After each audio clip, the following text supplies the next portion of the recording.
सायंकालीन बेला में कथा के माध्यम से श्रवण किया। भगवान श्याम सुंदर का अवतार मथुरा की जेल में होता है। बसदेव जी रात ही रात में गोकुल पहुंचा देते हैं। गोकुल में उत्सव मनाए जा रहे हैं। नंदस्तात्मजे उत्पन्ने जताहृदो महामनः आहूय विप्रान वेदज्ञान स्नातः शुचिरांकृतः। आज नंद बाबा ने स्नान किया और सुंदर सुंदर वस्त्र पहने।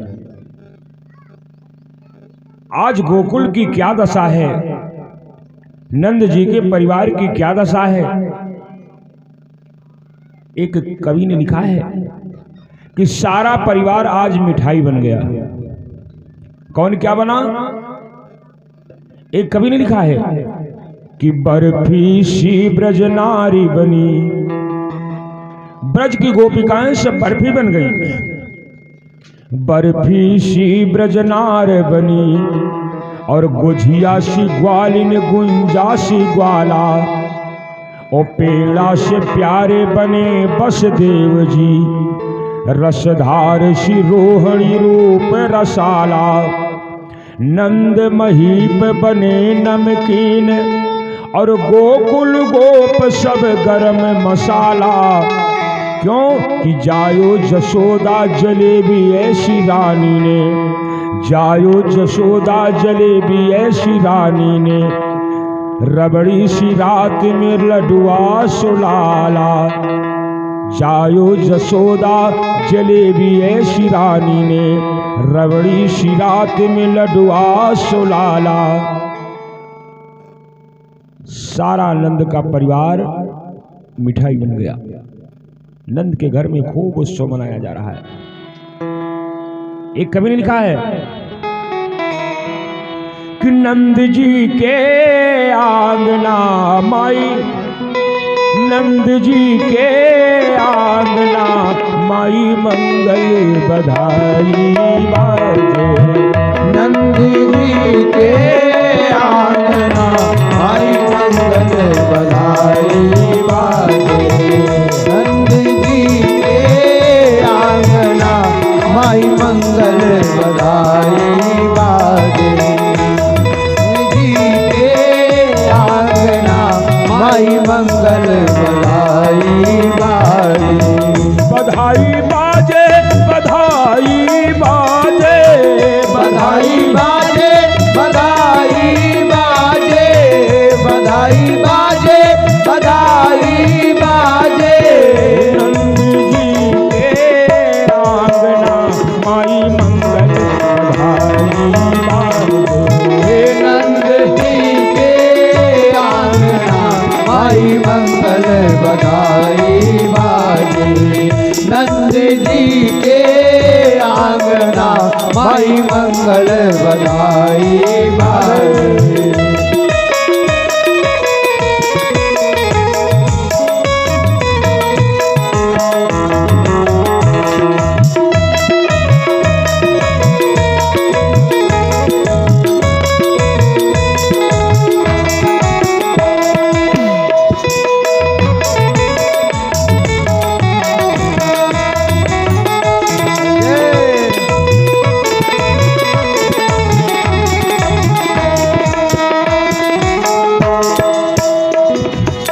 राजा लुटावे हीरा मोती, राजा लुटावे हीरा मोती। राजा लुटावे हीरा मोती। राजा लुटावे हीरा मोती। रानी लुटावे कांगना माई, रानी लुटावे कांगना माई मंगल बधाई बाजे। रानी लुटावे कांगना माई मंगल बधाई बाजे। रानी लुटावे कांगना माई मंगल बधाई बाजे। ये बधाई बाजे बधाई बाजे बधाई बाजे बधाई बाजे बधाई बाजे बधाई बाजे। नंद जी के आंगना माई मंगल बधाई बाजे। नंद जी के आंगना माई मंगल बधाई बाजे। नंद जी के आंगना माई मंगल बधाई बाजे।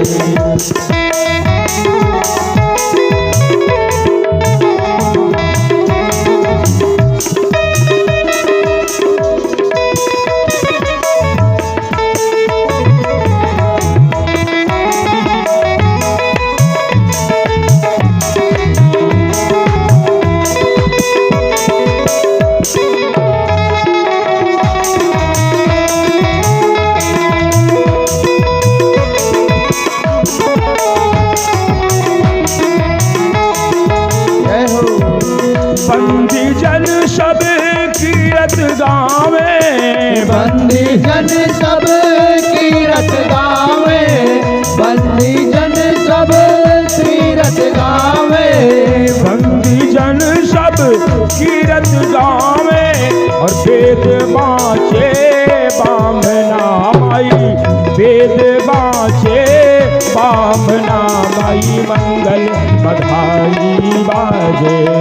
वेद बाजे बामना माई मंगल बधाई बाजे। वेद बाजे बामना माई मंगल बधाई बाजे। बधाई बाजे बधाई बाजे बधाई बाजे बधाई बाजे बधाई बाजे बधाई बाजे। नंद जी के आंगना माई मंगल बधाई बाजे। नंद जी के आंगना माई मंगल बधाई बाजे। नंद जी के आंगना माई मंगल बधाई बाजे।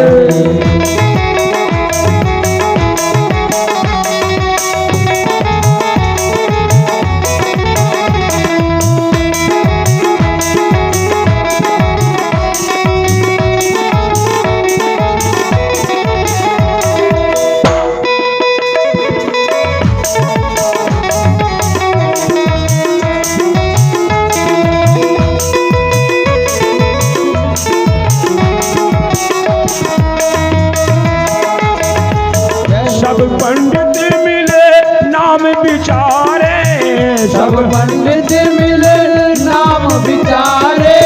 सब पंडित मिले नाम विचारे। नाम निकला मोहना माई नाम निकला मोहना माई मंगल बधाई बाजे। नाम निकला मोहना माई मंगल बधाई बाजे। नाम निकला मोहना माई मंगल बधाई बाजे। बधाई बाजे बधाई बाजे बधाई बाजे बधाई बाजे। नंद जी के आंगना माई मंगल बधाई बाजे। नंद जी के आंगना माई मंगल बधाई बाजे। नंद जी के आंगना माई मंगल बधाई बाजे। नंद जी के आंगना माई मंगल बधाई बाजे। बोलो कन्हैया लाल की जय। अष्टमी की रात में भगवान का अवतरण हुआ।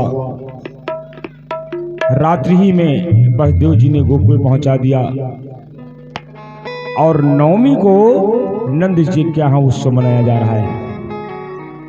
नवमी को उत्सव मनाया गया, दशमी को उत्सव मनाया गया।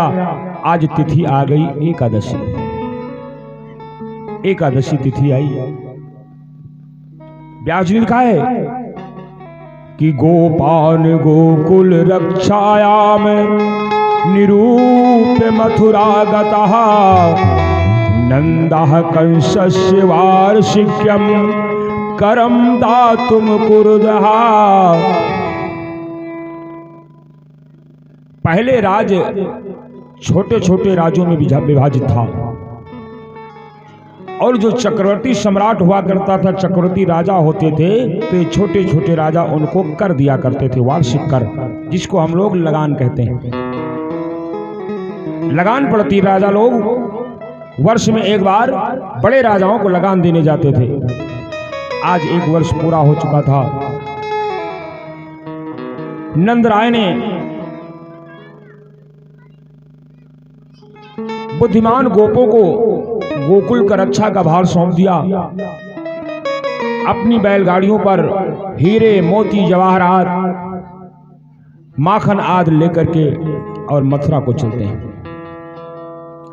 मथुरा पहुंचे, कंसराज को वार्षिक कर भेंट किया और कहा, कंसराज, आप लोगों की कृपा से, आप लोगों के आशीर्वाद से इस चौथेपन में हमारे घर में पुत्र ने जन्म लिया है।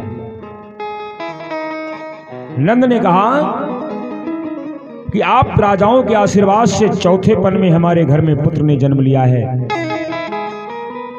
अब जब पुत्र जन्म का समाचार सुना,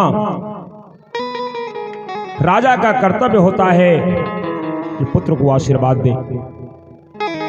कंस के मुंह से अनायास निकल गया, नंदराय, आपके घर में उत्पन्न होने वाला बालक यशस्वी हो, बलवान हो और अपने दुश्मनों को परास्त करने वाला हो।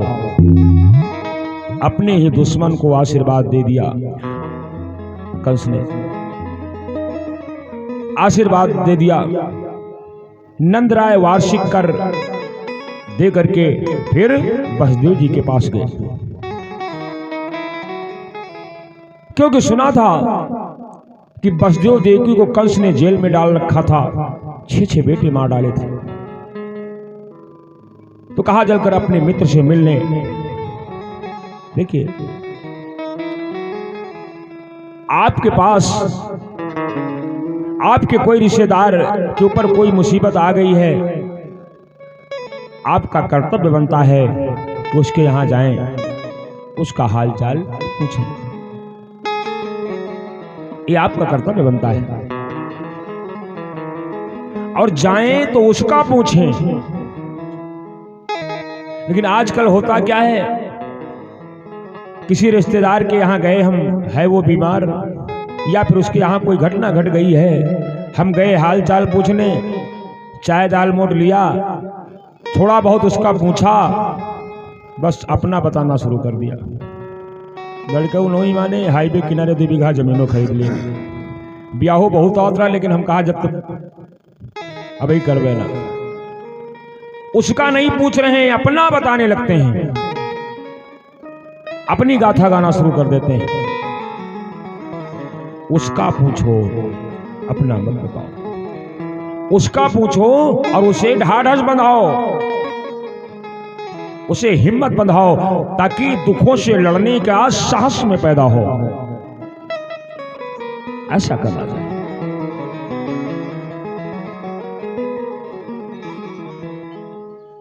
वसुदेव जी ने कहा, सुना है। देखिए, दोनों लोगों के बीच में कैसी वार्ता हो रही है। वसुदेव जी ने कहा, नंदराय जी, हमने सुना है कि आपके घर में भी तो पुत्र पैदा हुआ है, आपके घर में तो बालक ने जन्म लिया है। नंदराय ने कहा, हाँ वसुदेव जी, भगवान की कृपा से इस चौथेपन में हमारे घर में भी पुत्र ने जन्म लिया है। वसुदेव जी के मुख से निकल गया, वो बालक हमारे तो है। तो नंद जी ने कहा, आपका तो है ही है। बात तो सरलता की थी, बात सरलता की थी, लेकिन बात सच थी। कभी कभी होता है, हम आपके यहां गए, आप हमारा आपका भाई का रिश्ता है, लड़का आपका आया तो हम पूछ लेते, भैया जो हमरे वाला है, तो आप कहोगे नहीं, हाँ भैया आपने वाला है, आपने वाला है। तो ये बात यहां पर सच भी है। वसुदेव जी ने, नंद जी ने कहा प्रभु की कृपा से हमारे घर में बालक ने जन्म लिया है। तो वसुदेव जी ने कहा वो हमारा ही तो नंद जी ने कहा आपका तो ही है। नंद राय ने कहा वसुदेव जी हमने सुना है कि कंस ने आपके 6 बालक मार डाले हैं, आपको जेल में रखा, आपको बहुत दुख दिया, आपको बहुत यातनाएं भोगनी पड़ी, कंस ने आपको बहुत यातना दिया। वसुदेव जी ने कहा नंद राय किसी को दोष मत दो, इस संसार में ना तो कोई किसी को सुख देता है और ना तो कोई किसी को दुख देता है। काहू न को सुख दुख कर दाता, काहू न को दुख कर दाता, काहू न को सुख दुख कर दाता, काहू न को सुख दुख कर दाता। निज कृत कर्म भोग सब गाता, निज कृत कर्म भोग सब गाता, निज कृत कर्म भोग सब गाता। इस संसार में ना तो कोई किसी को सुख देता है और ना तो कोई किसी को दुख देता है। हमारा जवान बेटा मर गया, हम रो रो करके भगवान को कोसते हैं, भगवान ने कितना गलत किया, हमारा जवान बेटा मर गया, भगवान ने हमको बहुत दुख। अरे भगवान से आपकी क्या दुश्मनी है जो आपको भगवान दुख देगा? भगवान तो कहता है कि सब मम प्रिय सब मम उपजाए, सब मम प्रिय सब मम उपजाए, और सबसे अधिक मनुज मोह भाई। भगवान आपके बेटे को मार करके क्यों आपको दुखी करेगा? भगवान ना किसी को सुख देता है ना किसी को दुख देता है। आपके बेटे की आयु उतनी ही निश्चित थी, आपके बेटे की आयु उतनी ही निश्चित थी, जितने दिन की आयु निश्चित थी उतने ही दिन उसको जीना।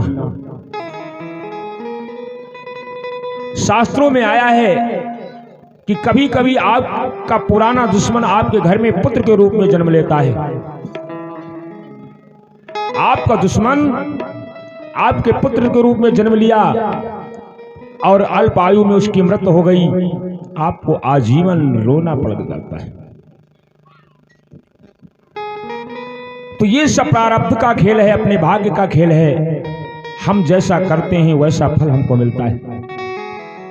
काहू न को सुख दुख कर दाता, और निज कृत कर्म भोग सब भ्राता। हर आदमी अपने किए हुए कर्मों का फल भोग रहा है। कभी देखा जाता है कि अमुक आदमी है तो बड़ा पापी, बड़ा चंडाल है, लेकिन बढ़िया आराम से सुख है, बहुत सुखी है। कभी देखा जाता है कि कोई आदमी बड़ा धर्मात्मा है, बहुत पुजारी है, लेकिन बड़ा दुखी है, वो उसका जीवन बहुत दुख से बीत रहा है। लोग कहते हैं भगवान को देखो, भगवान के घर कितना बड़ा अन्याय है, भगवान कैसा अन्याय करते हैं। पापी चांडाल बढ़िया आराम से सुख में जीवन व्यतीत कर रहा है, वो बेचारा धर्मात्मा आदमी भूखों मर रहा है। ऐसा क्यों है? हम जो आज बोएंगे वो कल काटेंगे। फसल बोते हैं आषाढ़ में, वो काटते हैं कार्तिक में। जो आज सुखी है उसका पूर्व का प्रारब्ध है, उसने कमा करके रख दिया है, आज वो खा रहा है। और जिस दिन उसकी ये कमाई खत्म हो जाएगी वो भी दुखी हो जाएगा। जो दुखी है उसने पूर्व में कुछ ऐसा किया है, उसने अपने लिए धन का संचय नहीं किया, कर्मों का संचय नहीं किया। अब वो कर रहा है, तो जो अब कर रहा है आने वाले समय में उसका उपभोग करेगा। जो हमने पहले किया है वो वर्तमान में उस उपभोग कर रहे हैं, और जो वर्तमान में कर रहे हैं इसका भविष्य में उपभोग करेंगे। जैसे बता दिया है कि जो आषाढ़ में बोया है वो कार्तिक में काटेंगे, जो कार्तिक में बोएंगे उसको चैत में काटेंगे। तो हर व्यक्ति अपने अपने कर्मों का फल भोग रहा है। भगवान किसी को सुख नहीं देता, भगवान किसी को दुख नहीं देता। हम जैसा करते हैं उसी का फल हमें मिलता है। इसलिए कभी भगवान को दोष नहीं देना चाहिए। भगवान जो करता है अच्छा करता है, भगवान कभी गलत नहीं करता है। हाँ, ये है हम लोग अपने हित के लिए, अपने स्वार्थ के लिए भगवान को दोष देते हैं, भगवान को गाली देते हैं, लेकिन भगवान गलत नहीं करता। एक बड़ा सुंदर दृष्टांत दिया। एक बाप के दो बेटियां थी। बाप ने दोनों बेटियों का विवाह कर दिया था। एक बेटी का विवाह उस घर में किया था जिस घर में खेती का काम होता था। एक बेटी का विवाह उस घर में किया जिस घर में मिट्टी के कच्चे बर्तन बनाए जाते थे। दोनों बेटियां अपने अपने ससुराल में रह रही थी। एक दिन बाप ने सोचा चलकर अपने बेटियों का हाल चाल ले लें। बाप अपनी उस बेटी के यहां पहुंचा जिस बेटी के यहां खेती बाड़ी का काम होता था। बाप ने कहा, बेटी क्या हाल चाल, ठीक है? बेटी ने कहा, पिताजी हाल सब ठीक है, फसल सूख रही है, बरसात हो जाती तो फसल हो जाती, वरना सारी खेती सूख जाएगी। अब वो बाप भगवान से प्रार्थना करे कि हे भगवान बरसात हो जाए, हमारी बिटिया की फसल पैदा हो जाए। और उस बेटी के यहां से उस बेटी के यहां पहुंचा जिस बेटी के यहां कच्चे बर्तन बनाने का काम होता था, मिट्टी के बर्तन। उस बेटी से पूछने लगा, बेटी क्या हाल चाल, ठीक है?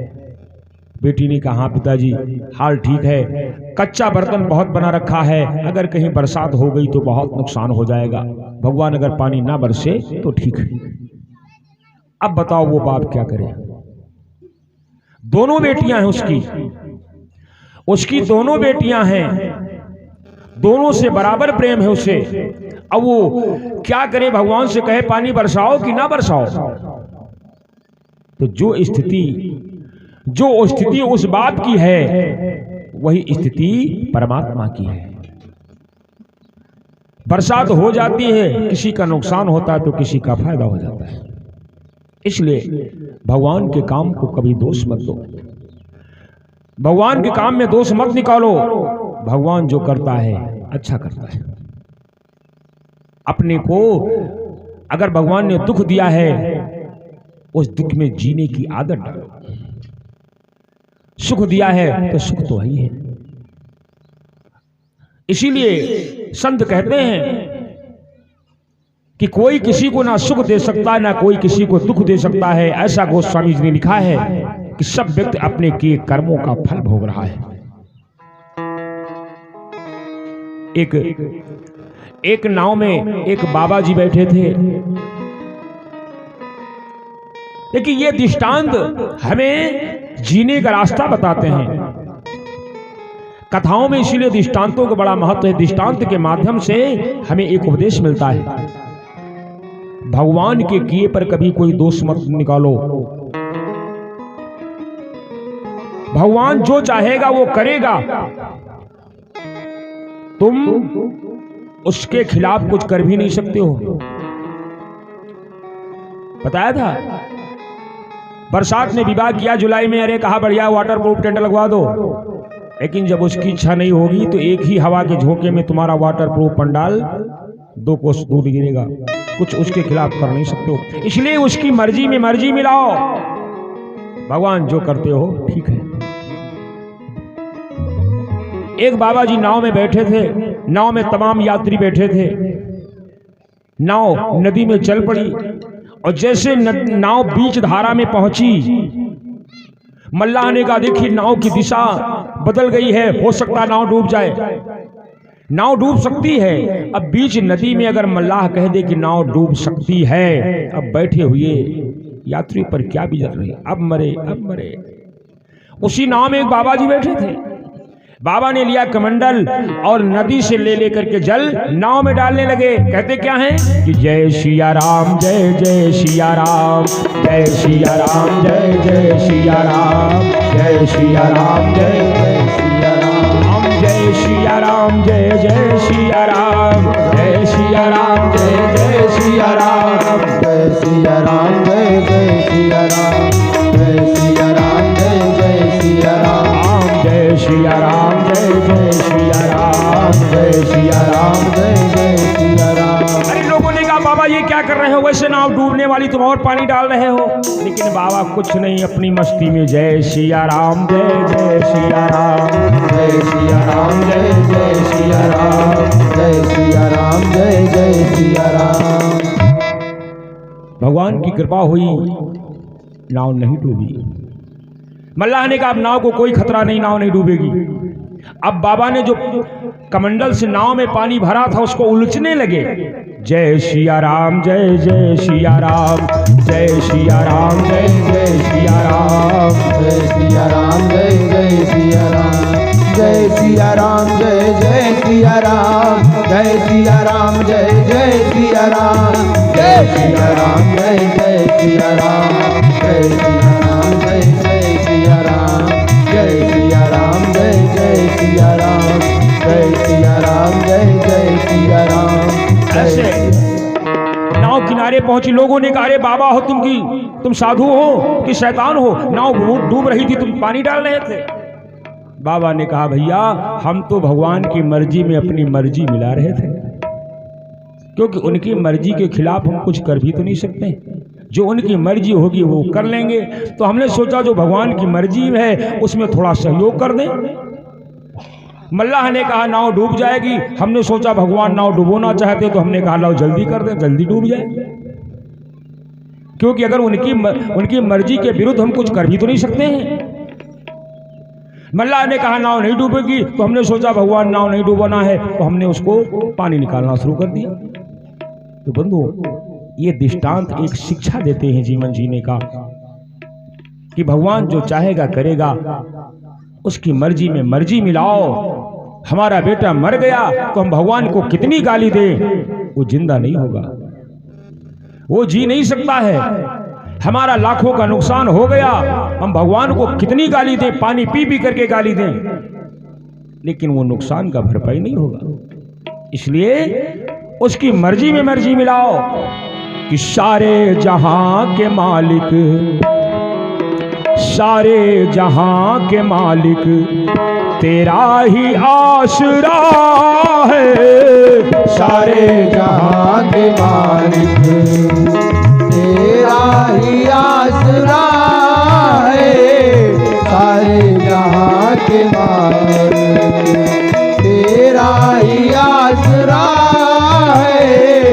सारे जहां के मालिक, सारे जहां के मालिक तेरा ही आसरा है। सारे जहां के मालिक तेरा ही आसरा है। सारे जहां के मालिक तेरा ही आसरा है। और राजी हैं हम उसी में, प्रभु राजी हैं हम उसी में, अब जिसमें तेरी रजा है। राजी है हम उसी में, जिसमें तेरी रजा है। राजी है हम उसी में, जिसमें तेरी रजा है। सारे जहां के मालिक तेरा ही आसरा है। सारे जहां के मालिक तेरा ही आसरा है। सारे जहां के मालिक। अच्छा हमको आज दिन भर भोजन नहीं मिला, तो हम भगवान से बताएं भगवान आज खाना नहीं मिला, वो जानता नहीं है। भगवान सो तुम जानो अंतर्यामी, पूर्वहु मोर मनोरथ स्वामी।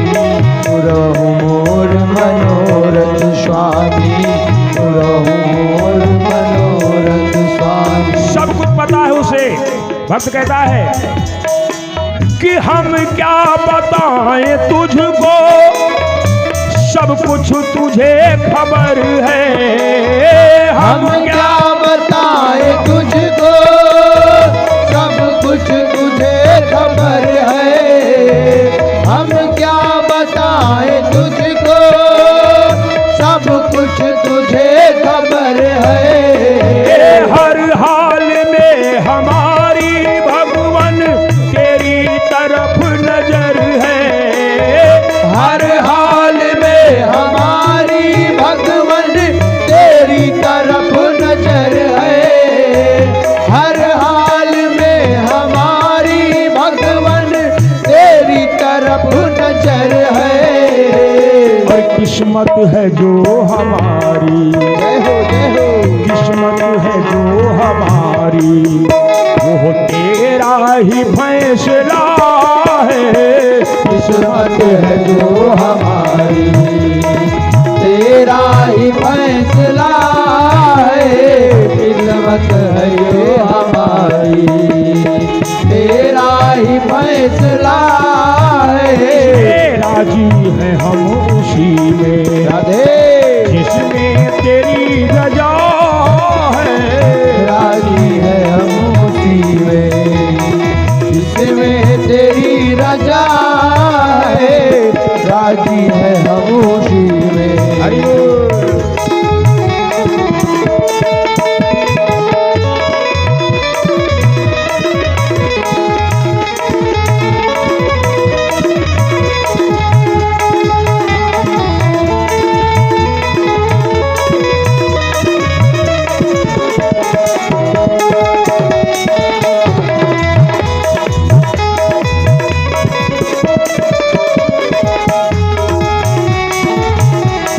साधक कहता है कि रो कर कटे या हंस कर कटती है जिंदगानी। अब रो कर कटे या हंस कर कटती है जिंदगानी। रोकर कटे या हंस कर, रो कर कटे या हंस कर जय हो। कटती है जिंदगानी। तू गम दे या खुशी दे, सब तेरी मेहरबानी। तू गम दे या खुशी दे, सब तेरी मेहरबानी। तू गम दे या खुशी दे, सब तेरी मेहरबानी। किस्मत है जो हमारी भगवान तेरी खुशी समझ कर। अगर खुशी में खुशी है कि मुझे दिन भर भोजन ना मिले, तो तेरी ही खुशी में मेरी भी खुशी है। तेरी खुशी समझ कर मैंने हर गम भुला दिया है। तेरी खुशी समझ कर हर गम भुला दिया है। तेरी खुशी समझ कर हर गम भुला दिया है। राजी है हम उसी में, जिसमें तेरी रजा है। राजी है हम उसी में, जिसमें तेरी रजा है। राजी है हम उसी में।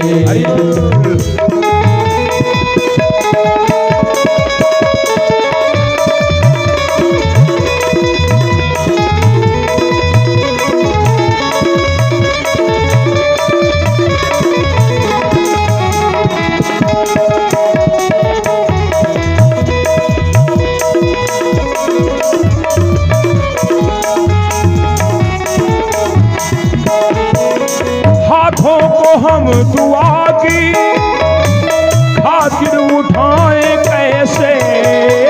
हाथों को हम दुआ की खातिर उठाए कैसे। हाथों को हम दुआ की खातिर उठाए कैसे।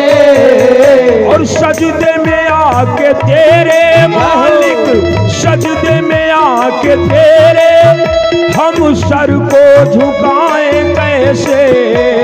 सजदे में आके तेरे सर को झुकाए कैसे, सजदे में आके तेरे सर को झुकाए कैसे।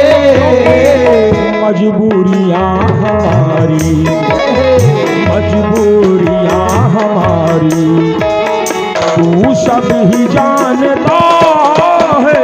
मजबूरियां हमारी तू सब ही जानता है, मजबूरियां हमारी तू सब ही जानता है।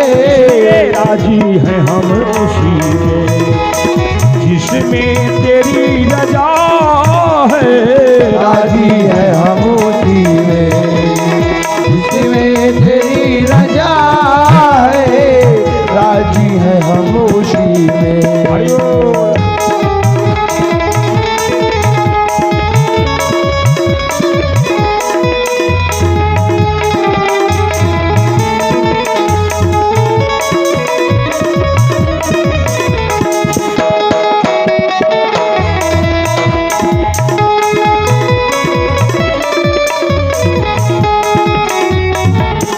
साधक कहता है भगवान इस बात का आपसे कोई शिकवा नहीं कि हमें दुख दिया है। शिकवा एक बात का है कि दुनिया बना के मालिक, दुनिया बना के मालिक तू जाने कहाँ छुपा है। दुनिया बना के मालिक जाने कहाँ छुपा है, दुनिया बना के मालिक जाने कहाँ छिपा है। ए दुनिया बना के मालिक तू जाने कहाँ छुपा है, और आता नहीं नजर तू बस एक यही गिला है।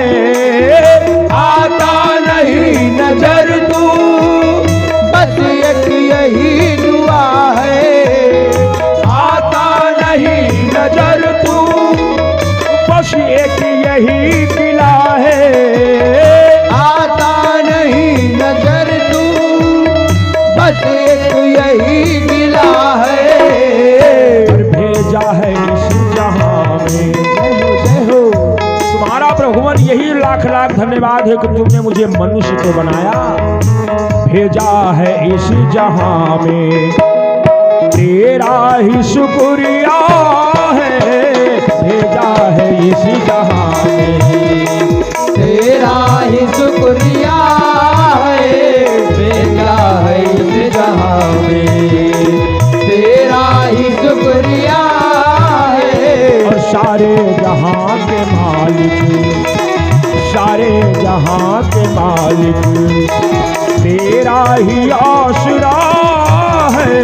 सारे जहां के मालिक तेरा ही आसरा है। राजी है हम उसी में जिसमें तेरी रजा है। राजी है हम उसी में जिसमें तेरी रजा है, राजी है हम उसी में। तो सहजानंद भगवान की जय। बसदेव जी कहते हैं नंदराय जी किसी को दोष मत दो, हर व्यक्ति अपने किए कर्मों का फल भोग रहा है। अवश्य हमारा पूर्व जन्म का कोई ऐसा कर्म रहा होगा जिसके कारण मेरे 6 बेटे मारे गए, या उन मरने वाले बेटों का ही कुछ ऐसा कर्म रहा होगा जो कि पैदा होती ही उनकी मृत्यु हो गई। नंदराय ने कहा, जब ऐसा समझाया, बसदेव जी ने कहा नंदराय आपका यहां पर ज्यादा रुकना ठीक नहीं है, क्योंकि जब से आकाशवाणी ने उस कन्या ने कहा है, कंस को इस बात का संदेह हो गया है कि उसका काल कहीं ब्रज क्षेत्र में ही पैदा हो गया है, इसलिए आपका यहां रुकना ठीक नहीं, आप जल्दी अपने गोकुल को चले जाओ। और बसदेव से विदा लेकर के नंदराय गोकुल को चले जाते हैं। आज तिथि आ गई द्वादशी, द्वादशी तिथि आई, बंधुओं भगवान के दो भक्त हैं, भक्त तो बहुत हैं लेकिन दो भक्त ऐसे हैं जो भगवान के बाल रूप के उपासक हैं, बाल रूप की उपासना करते हैं। एक है भगवान शंकर और दूसरे काकभूषणी जी। जब राम जी का अवतार अयोध्या में होता है, शिव जी दर्शन करने के लिए चल देते हैं। काकभूषणी जी भी आ जाते हैं, 5 साल अयोध्या में रहते हैं और राम जी की बाल लीला देखते हैं और उनका जूठन खाते हैं। आज जब कन्हैया ने अवतार लिया गोकुल में, शिव जी ने कहा देवी पार्वती हम तो भाई गोकुल जा रहे हैं दर्शन करने के लिए बाल कृष्ण का। कहा हम भी चलेंगे, कहा नहीं तुम्हें नहीं ले जाएंगे, हम अकेले जाएंगे। दर्शन में अकेले जाओ, मंदिर को जाना है अकेले जाओ। आपकी इच्छा है कि हम 10 मिनट बैठ करके भगवान को दर्शन करें, साथ वाला कहता चलो देर हो रही, चलो देर हो रही है। किसी भी सत्कर्म के लिए, कथा सुनने के लिए जाओ, बहुत लोगों के साथ में नहीं जाओ। किसी के साथ कोई क्या करता, कोई क्या करता, तुम्हारी इच्छा हम बैठ करके पूरी कथा सुने, कोई कहता चलो। तो कहा हम किसी को ले नहीं जाएंगे। शंकर जी के 2 गण थे, श्रृंगी और भृंगी। कहा बाबा हम भी चलेंगे, कहा तुम्हें भी नहीं ले जाएंगे। कहा नहीं ले जाओगे तो हम गोकुल में कह देंगे कि ये नकली साधु है। कहा कह देना हम ले नहीं जाएंगे। और शिव जी चल दिए। अच्छा, ये दोनों बाल रूप के उपासक क्यों हैं? इन दोनों भक्तों ने भगवान के बाल रूप की आराधना क्यों किया? शिव जी ने भी कहा है कि बंदम बाल रूप सोई रामू, सब सिद्ध सुलभ जपत जी नाम। क्यों? क्योंकि बालकों के अंदर ना छल होता है न कपट होता है, ना छल होता है न कपट होता है। बालक झूठ भी नहीं बोलते। इनके अंदर ना ईर्ष्या होती है ना दोष होता है। हमारे अंदर ईर्ष्या है। हमारा पटीदार ट्रैक्टर ले आता है तो हमारे मन में ईर्ष्या पैदा हो जाती है, प्रसन्नताप हो जाता है। वो ले आए, हम कहने लाए, हम उसके द्वारे नहीं जाएंगे। लेकिन ये छोटे छोटे बच्चे, इनके अंदर ईर्ष्या नहीं है, तुरंत पहुंच जाएंगे देखने के लिए, तुरंत पहुंच जाएंगे। इनको खुशी होती है कि ट्रैक्टर आ गया गांव में।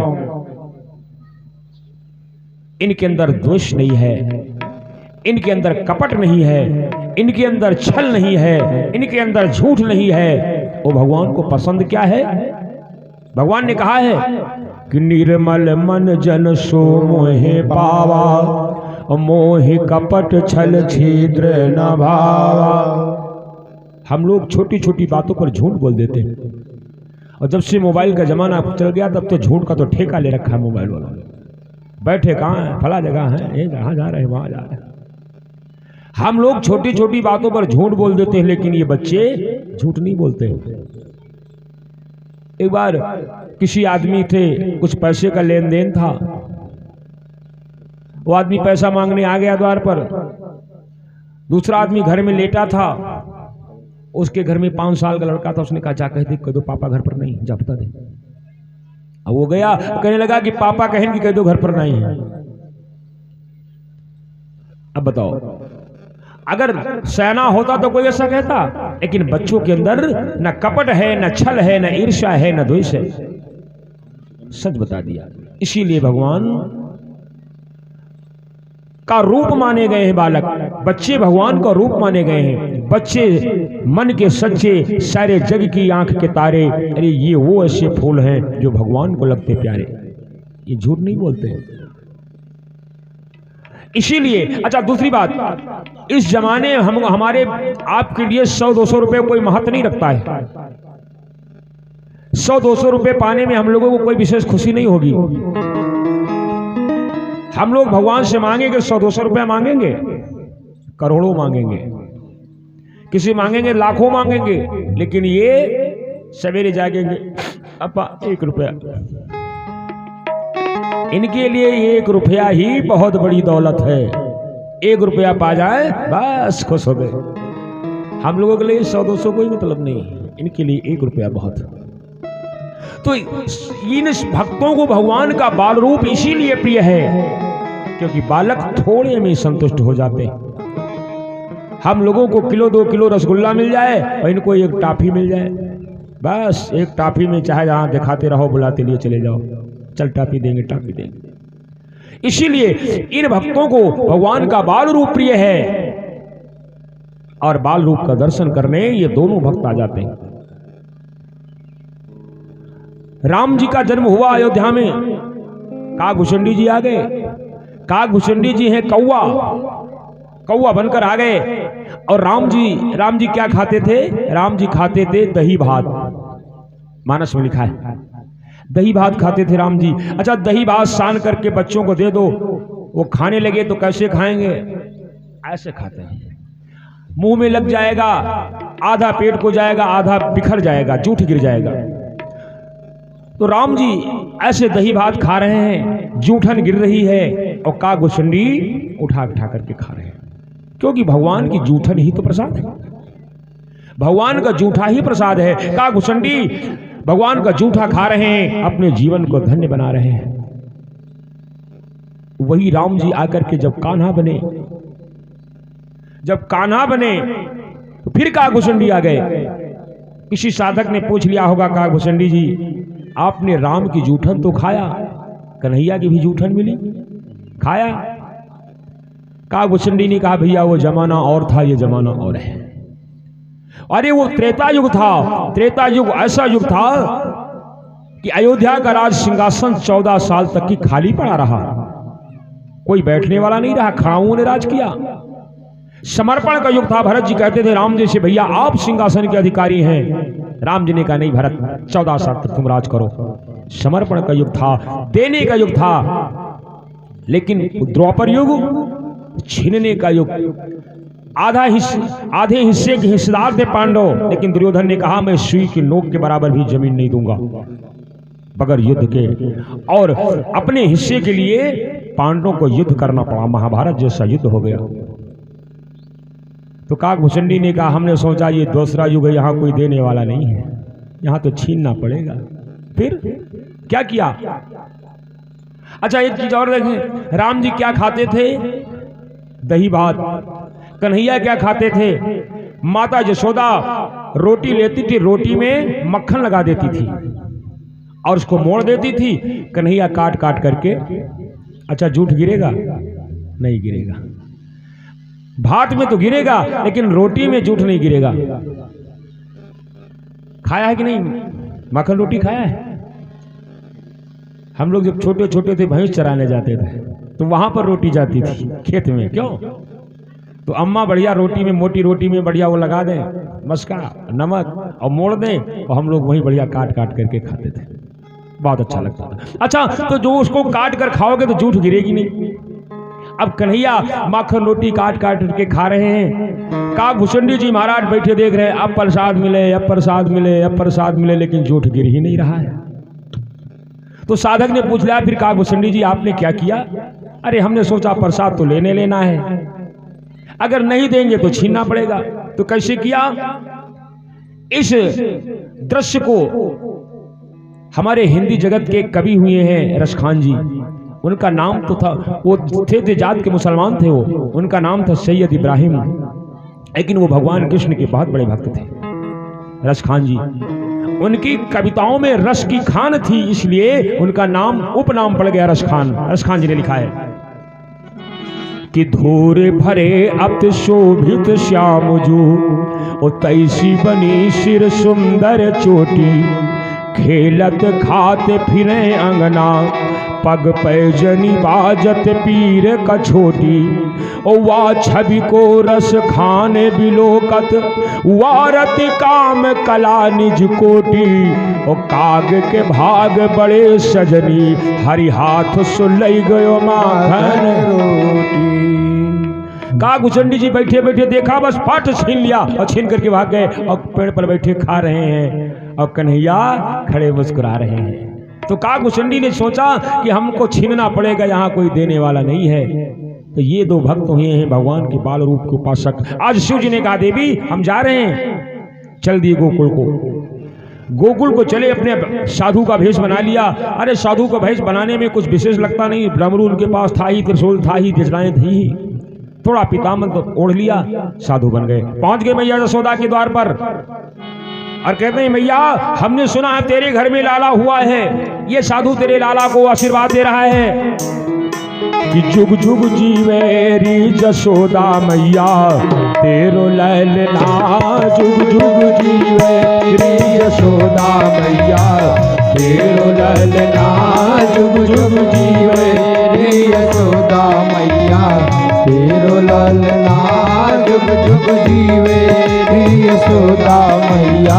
आ तेरो ललना ओ मैया तेरो ललना, ओ तेरो ललना ओ मैया तेरो ललना, जुग जुग जीवे री यशोदा मैया तेरो ललना, जुग जुग जीवे री यशोदा मैया तेरो ललना, जुग जुग जीवे री यशोदा मैया।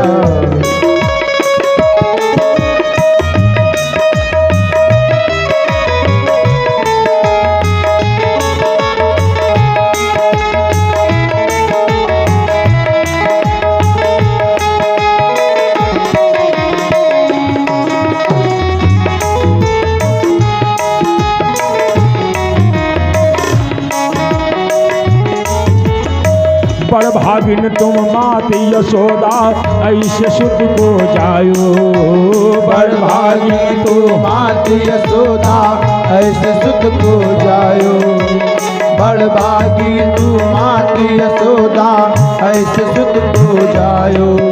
और पुराण ब्रह्म जगत स्वामी को, पुराण ब्रह्म जगत स्वामी को तूने वो दिखलायो,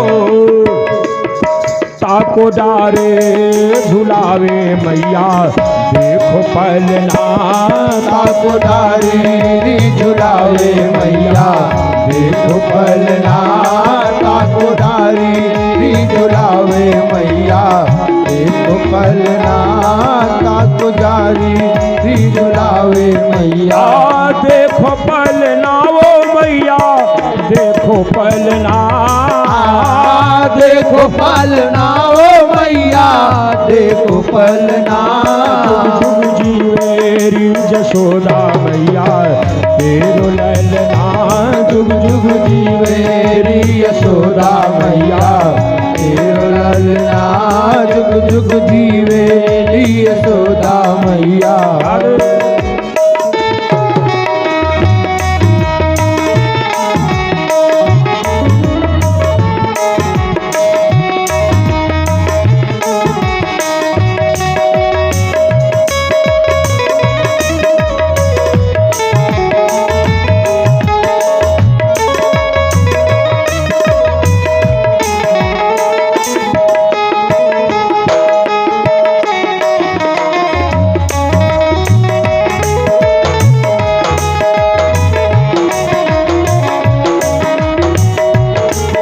अब धन्य घड़ी जब हो ये यशोदा मैया कह कर बोले, धन्य घड़ी जब हो यशोदा मैया कह कर बोले, धन्य घड़ी जब हो यशोदा मैया कह कर बोले।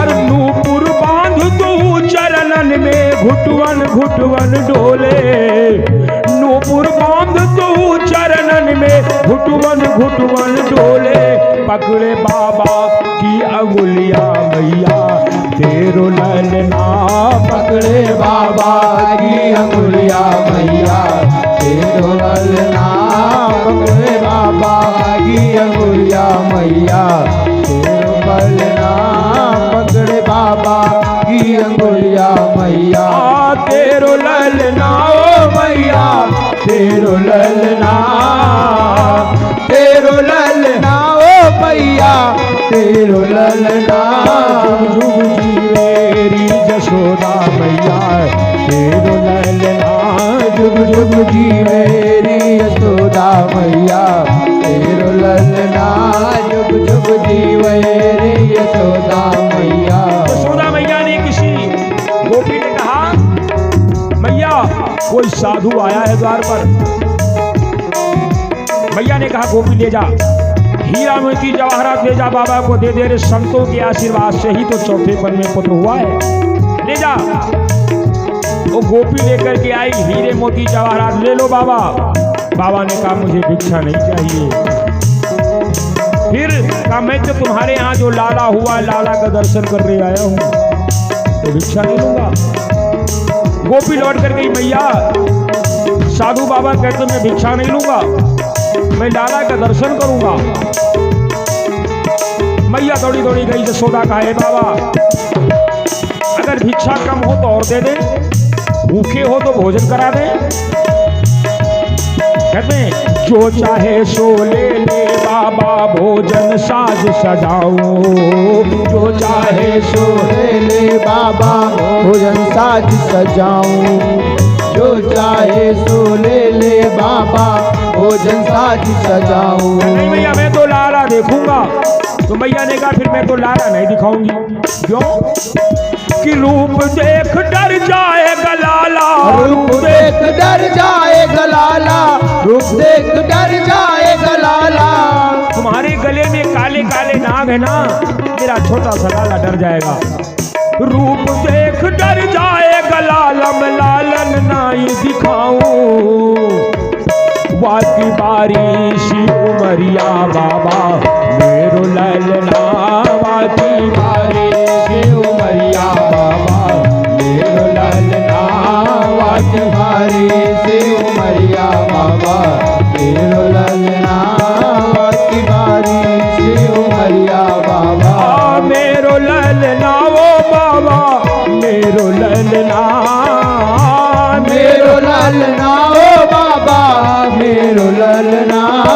जुग जीवेरी जसोदा मैया मेरो ललना।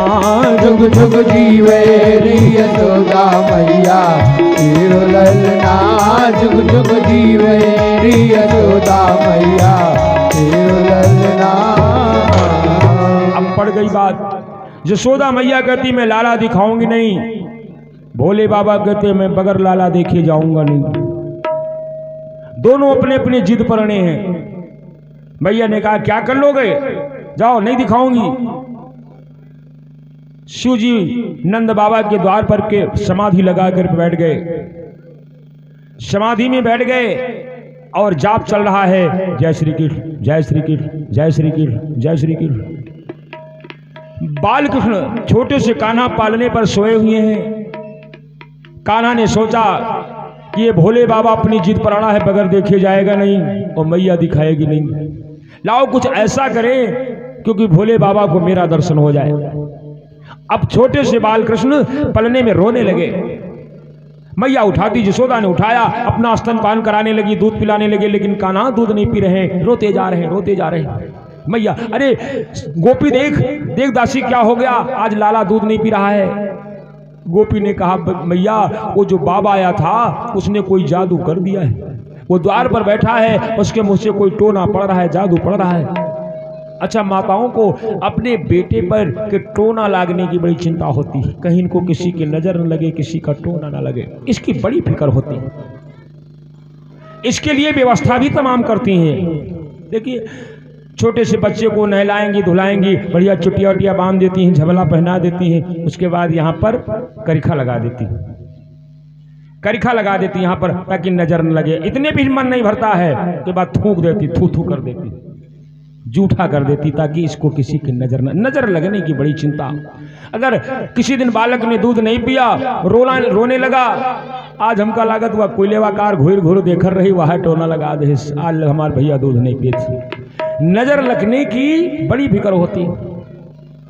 तो गोपी ने कहा मैया वो साधु बैठा, कुछ मुझसे उसके होंठ चल रहे हैं, उनको लगता कोई जादू टोना कर दिया उसने। अब मैया गई, शिव जी बैठे, जय श्री कृष्ण जय श्री कृष्ण। भागवत रहस्य में लिखा है कि आस में बैठे थे, इसलिए भगवान शंकर का नाम उस समय आशेश्वर महादेव पड़ गया। आज भी गोकुल को जाओ, नंद बाबा के द्वार पर आशेश्वर महादेव का मंदिर बना हुआ है। अब जब उधर कान्हा रोना बंद नहीं कर रहे हैं, अब बेचारी मैया मजबूर हो गई, वो बाबा के पास ले गई। बाबा लो देख लो, लेकिन एक नजर देखना, टकटकी लगाकर मत देखना। भगवान सुने, भगवान कृष्ण को गोद में लिया, चरणों को कोटि कोटि प्रणाम किया, कोटि कोटि प्रणाम करके और प्रफुल्ल मन से भोलेनाथ कैलाश पर्वत पर चले गए। बोलो शंकर भगवान की जय।